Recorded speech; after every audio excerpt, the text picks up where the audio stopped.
Are you a fan or a follower of Christ? You may be asking, why am I talking about this? Why am I opening up this can of worms at a Christian school? Isn't everyone Christian? What made me want to talk about this topic? What challenged me or caused me to see an issue? There's something that pushed me away from the church for many years. Things like legalism. People who think they're getting to heaven on their own good works, who push their high moral standards on everyone else. Things like the person who says that they're a Christian yet they show no fruit. Things like the lady who cuts you off in traffic, flips you off, pulls into church and puts a smile on her face. I realized there was a problem, and I prayed and found this book. It's called Not a Fan by Kyle Idleman. I started reading this book and it answered so many of my questions. It gave me so many new insights, and it gave me a fresh perspective on preaching the gospel to a Christian. So let's start off by defining a fan. What is a fan? What is a follower?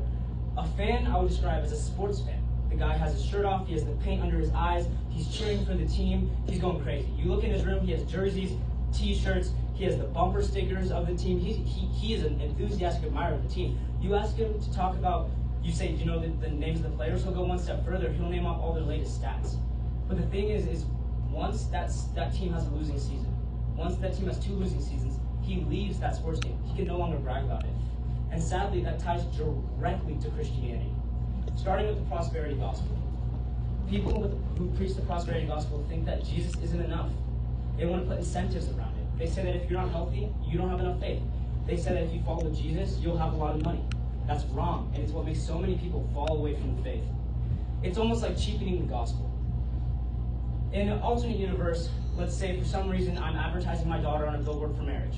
My daughter has so much value to me that I'm going to say, you need to have a background check, you need to meet this requirement, and you need to have this, and you need to have this, because she has value.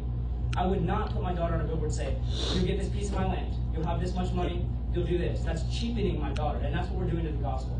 And that's what makes so many people turn away. Another example is the parachute example.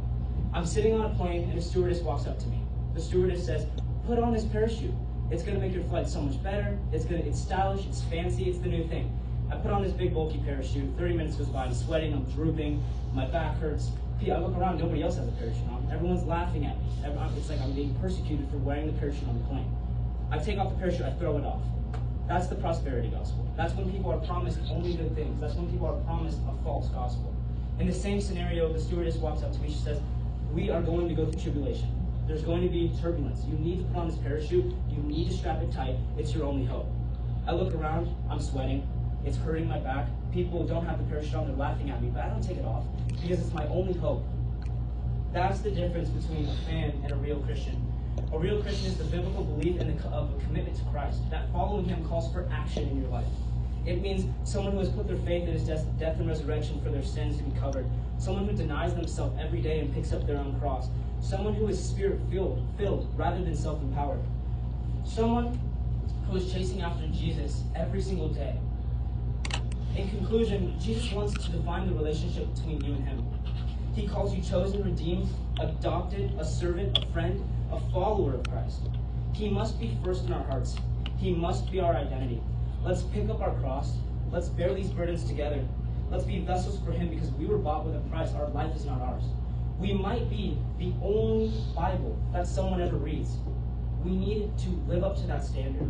We need to take this seriously.